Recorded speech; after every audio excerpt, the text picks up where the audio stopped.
sure before I continue that everyone can hear me.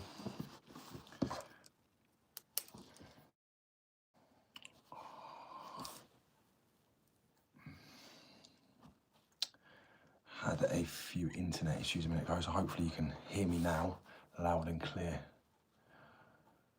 Yes, Reggie, hope you're well, mate. Can you hear me?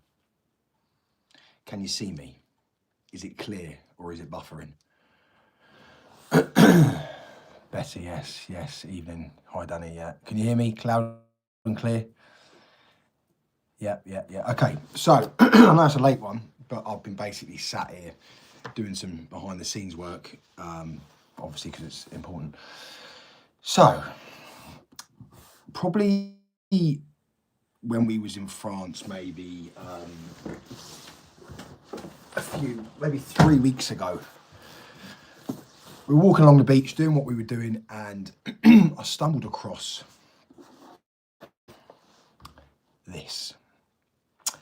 This belongs to an Afghan migrant. And this Afghan migrant has, let's say, documented his travels from everywhere. So I've been sat using ChatGPT to basically translate everything on this phone in WhatsApp. So you've got, so I want to start with the lower stuff first. So he's obviously in contact with NGOs who are supplying and helping him to travel. Wait for this. So I'm going to analyse it. I'm going to take all this off and I'm going to basically put the screenshots of what's been said, and I'm going to put a screenshot of the translation at some point over this. So the guy, he's met NGOs, people with the NGOs he calls the helpers in Tunisia. He's then taken, with the help of the NGOs, from Tunisia to Italy, which makes sense. And then they are given information on how to then get to France. Different routes, different ferries, trains, buses, everything. But the mad thing is that he's talking about the plan. Talking about, hold on, which one was it? This one. So you can see the first documentation that he's talking about is him being on the boat from Tunisia to Italy, which makes sense because they're quite far. He then goes on in Arabic to say, well done, God willing, the plan is working. What then goes on to him to say, I never thought it'd actually work, but it did. Soon we'll be in the land of where we need to be. Like, what the fuck? And then they're talking about,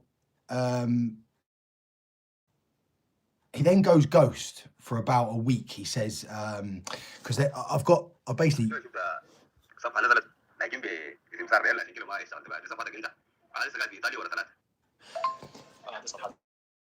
So what basically the gist of it, what I've got here is we then have the NGOs in France, which are talking to him about getting some clothes or something, and then they start giving, when you need to go, you need to talk to us. Okay, no problem.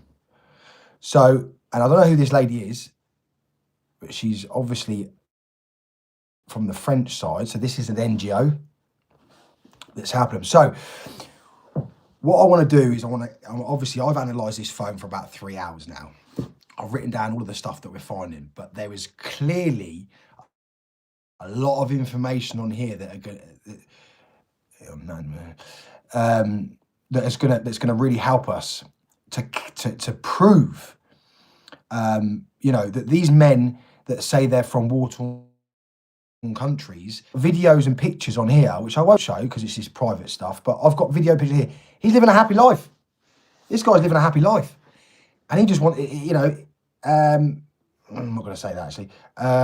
The stuff I don't want to say, I want to speak to Ryan when I see him about this, but this is gold.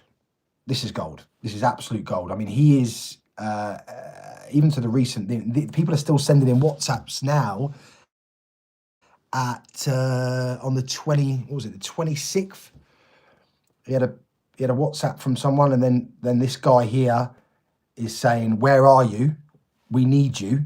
He's obviously already in England, so they're trying where he is. This is in Arabic there. It says, "Where are you?" Anyone wants to screenshot that and test it. It says, "Where are you?" And then he's got other individuals that were on the 19th. I mean, there's so much here. I mean, look. You got them on the boat.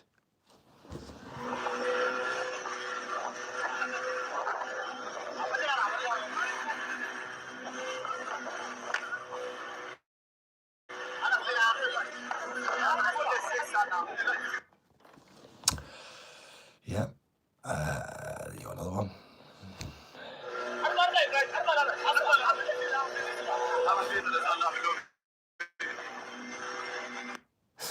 So they basically documented his whole trip from Africa to the beaches of France to then to us, and it's gold. I mean, there's a lot of stuff that he's researching.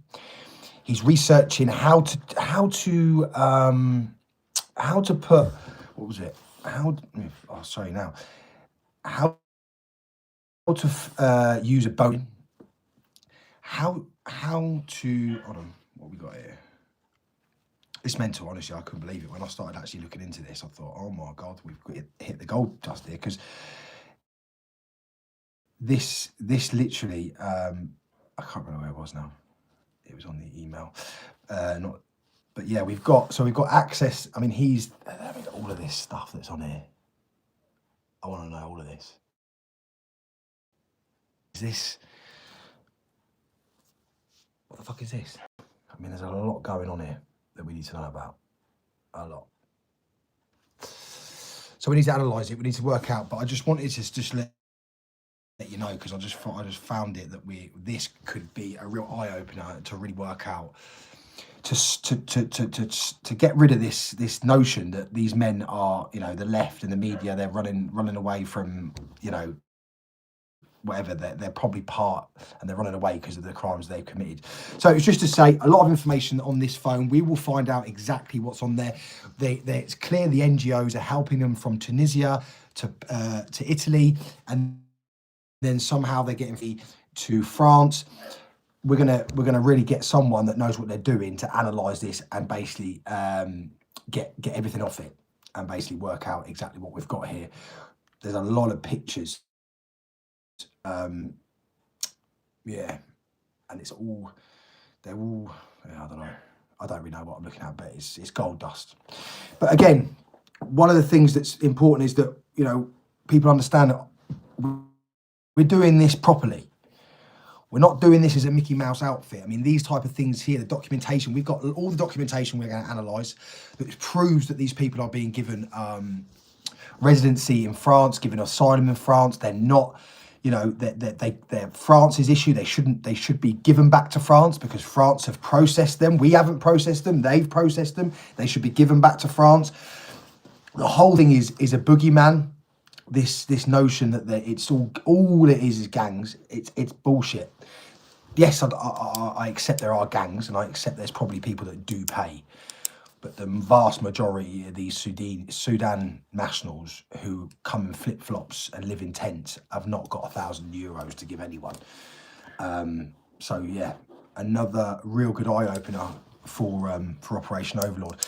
And just to highlight the fact, I've had a lot of messages today saying, Danny, what is going on? I haven't had the email. All the emails are starting to go out from Monday. I've done a few contacts over the last couple of days. There's probably various people that have had contact from me, but the bulk of it will be happening from Monday next week. And that will be emails being asked to attend somewhere. And then what we'll do is we'll be going through those individuals, making sure that they are who they say they are, making sure that we, I'm not an idiot. I've been doing this a long time. Ryan is not an idiot. And people that we associate ourselves with are not idiots. So we will make sure that anyone we bring in has been vetted thoroughly, because I wouldn't want to travel with anyone that I don't know 100% who it is. And when you look at the amount, I mean, between the data that we've got and the Ryan's data, you're looking anywhere from 15 to 20,000 patriots that have signed up for that. That's a lot of people. You then have to weed out the left. You've then got to weed out the, the weirdos. There's going to be. You've got to weed out the police. You've got to weed out this. And you only really get to do that. I can only get to do that if I'm face to face. If I sit down at a table with someone and say, hello, mate. So, yeah, okay, what do you do for a living? He goes, this. Okay, how did you hear about it? On social media. Well, let's have a look at your social media then. If he's got a brand new Facebook and a brand new Instagram, then something's not right. So we're going to do our due diligence on that and make sure that everyone that we take, yeah, there's loads of weirdos probably in the chat, just ignore them. That anyone we take, and what does it look like? So we have safe houses in the north of France. We're going to have probably about 3 or 4 by the end of it. We are hiring vehicles, French vehicles, buses. We are hiring, for people to be able to feel comfortable in France. So we take them to the safe houses in groups. They'll then be prepped. They'll understand their job role, which will be either walking along the beaches at the Pacific time to work out if there's any activity. Then there'll be search teams looking. We know exactly how they're burying the boats. We had the national police tell us how they find them. When they say they find them, is they prod in the sand. Apparently they dig them, and then if you prod, you can feel it. But so we're going to have search teams. We're going to have individuals that are in the towns. They're going to be in the towns, and because every time we've been to France, we've always driven past a commotion of police officers within the town, which then indicates to us. Can I just let the dog out a sec? 1 second. Let the dog out.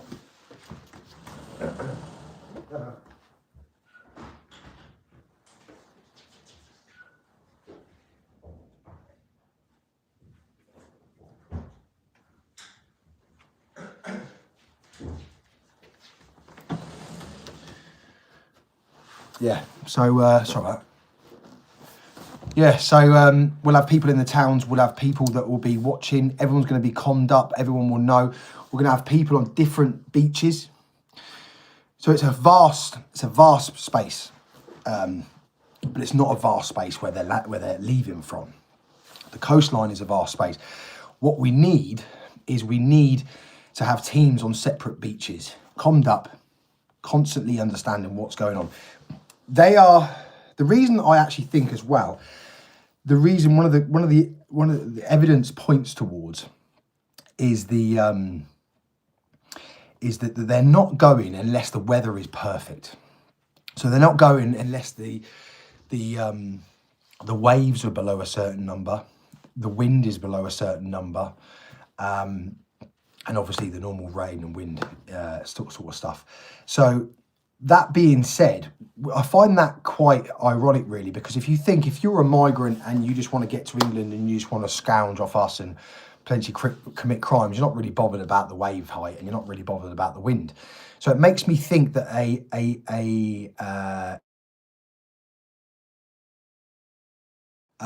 you've got to go at these times, which I think is the NGOs. I think the NGOs are saying you cannot go at this time. You have to go at this time. So we can predict quite easily when they will make the attempts. So the reason we were caught out last time is because they started to play quite smart. So the police knew we were on a certain beach. We then only found out later on that the reason they weren't on our beach is because they were in the town throwing stones and causing absolute carnage for the local French. So we didn't know that. We were on the sand dunes freezing our asses off. Anyone that's seen the video, seen me crawling up to a couple of reporters pretending to be Albanian gangsters. If you haven't seen it, go and have a look at it. It's quite funny. But then what they've done is they directed the migrants in the opposite direction, further down the coast, and let them go from there. So we're sitting on this beach and we're thinking, they ain't leaving from here. We're not, there's no way this is not happening from here. Long and behold, they were going somewhere else. So that will never happen again. That will never, ever happen again. So we will always make sure now we have teams on all different elements of those beaches so that we have information being fed back to the hub. in real time at that point. So that's something that we missed. Something we need to do next. The other thing is dealing with Dover and dealing with places like Crowborough. This Operation Overlord will become, and with the Raise the Colours and Ryan, will become an ability for us to have a way of a pushback on, because at the moment things are happening in our country and we're just sort of going, well, there's nothing we can do about it. Well, there is things we can do about it. We've got to stand up. You've got to understand that the political class don't know what the fuck they're doing. They have no idea what the people really think. The educated and higher classes are just, so mega rich that they don't really care, and they can buy their way out of living in these areas that these migrants are staying in or whatever. And let me be honest, I know that migrants aren't the only problem in our country. I know that. I mean, we have a huge problem with wrong-uns in our country. I mean, middle-aged white men are the highest proportion of paedophiles in this country because we're a white country. But because of that, we have a large number of wrong-uns already here. Why would we then allow such a large number to come in again? So that being said, is migrant phone information going to be taken off this? This is what I'm seeing on here is insane. I'm going to get this analysed properly. I've had 3 hours on it and I'm shocked. There is a whole route from Africa, Tunisia, Italy, into France. They're communicating with NGOs. We're going to analyse that. They're communicating with Arabs around the world. Why are they doing that? Is there any plans in any of the information that's on here? So we'll see. We'll see what happens. Much love to you. I'm going to try and get my head down and switch off. Happy New Year, everyone.